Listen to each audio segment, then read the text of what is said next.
Territoire d'info, l'actualité en français du Grand Nord canadien. Une émission présentée par Denis Laure.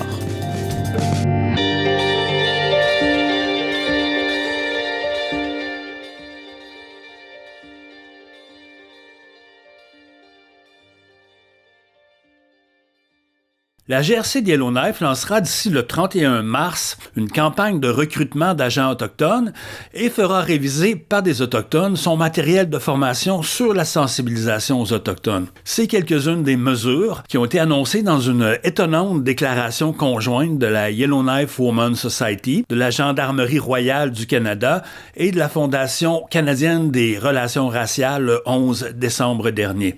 Une déclaration qui se veut en même temps un genre de plan d'action pour améliorer la relation entre la GRC et les femmes sans-abri à Yellowknife. Tout ça part d'un rapport que la Yellowknife Women's Society a produit en avril 2024 et qui s'intitule « Force policière excessive, protection insuffisante, recommandations pour améliorer la relation entre les femmes autochtones sans logement et la GRC à Yellowknife ». En anglais, le titre utilisait les termes « over-policed » et « under-protected ».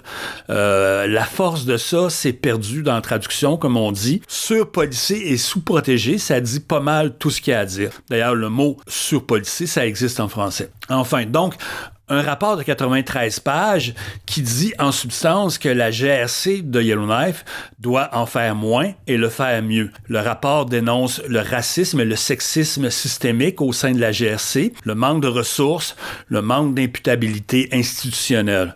En bref, un document étoffé qui fait référence aux enquêtes et aux recommandations de la Commission de vérité et réconciliation et qui contient lui aussi un certain nombre de recommandations du côté de la GRC, mais du côté aussi de ce qui cause ces interventions. Donc, on parle de filet social, de logement, plus de ressources en santé mentale aussi et en addiction.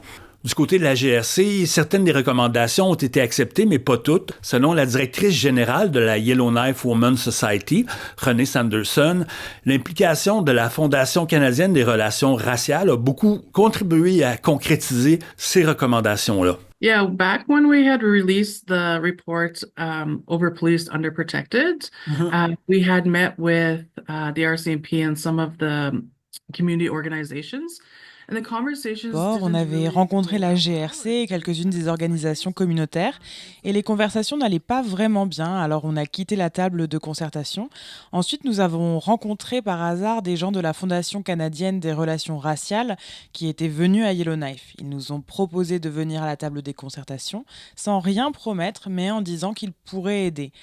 Je suis vraiment contente de cette rencontre. Je ne voulais pas que le rapport ramasse de la poussière sur une tablette. Maintenant, je vois qu'il y a du mouvement. Déjà, depuis la publication du rapport en avril 2024, Mme Sanderson dit que la situation des femmes sans-abri s'est améliorée. Are we at our end goal? No. I think we're making progress, and I think the government and other organizations in Yellowknife or in the north that help these populations are understand the situation. Est-ce qu'on a atteint notre but ? Non, mais je pense que nous progressons. Le gouvernement et les organisations comprennent la situation, il y a du mouvement, ce qu'il n'y avait pas avant. Mais il y a encore beaucoup de travail à faire. Ce qui a aidé, entre autres, c'est qu'il y a eu différentes initiatives de logement pour les sans-abri qui ont été mises en place par le GTNO et la ville de Yellowknife. Mais comme elle dit, il y a encore beaucoup de travail qui reste à faire et c'est en bonne partie dans les mains de la GRC. Les engagements de la gendarmerie, on les retrouve dans la déclaration du 11 décembre.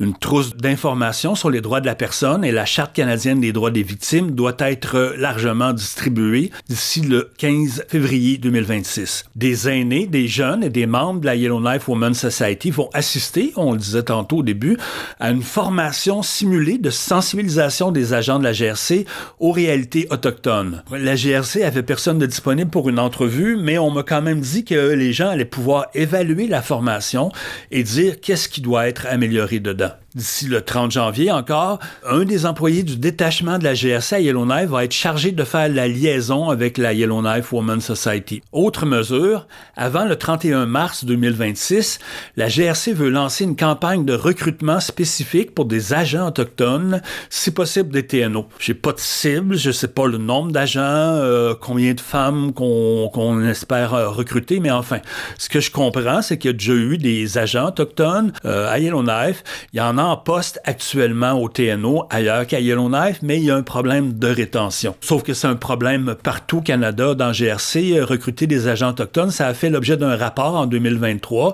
et on peut présumer sans trop de chances de se tromper que la situation n'a pas encore été complètement corrigée. En attendant, René Sanderson affirme que la GRC doit mieux éduquer son personnel. There is a category there to do a better job at representing or employing Indigenous people within the RCMP, but also an understanding of the cultural aspects. Elle doit faire un meilleur travail à représenter et à employer des autochtones. Il faut comprendre les aspects culturels et c'est quelque chose sur quoi on travaille. Nous voulons nous assurer que les nouveaux membres qui viennent ici comprennent le Nord. C'est une grosse pièce manquant à la GRC. Il faut qu'ils soient informés sur les traumatismes, qu'ils comprennent notre histoire. Je pense que ça aurait un gros impact. Il y a beaucoup de traumatismes liés à la GRC. Ce sont eux qui emmenaient les enfants dans les pensionnats indiens. Il y a beaucoup de peur et de méfiance, mais ils essaient de s'améliorer et d'être notre partenaire. Des changements sont attendus en 2026. On va essayer de les suivre avec vous. Merci d'avoir été là. À bientôt.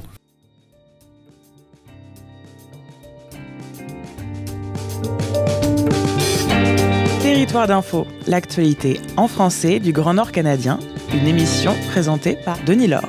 Une émission de l'initiative de journalisme local financée par le Fonds canadien de la radio communautaire.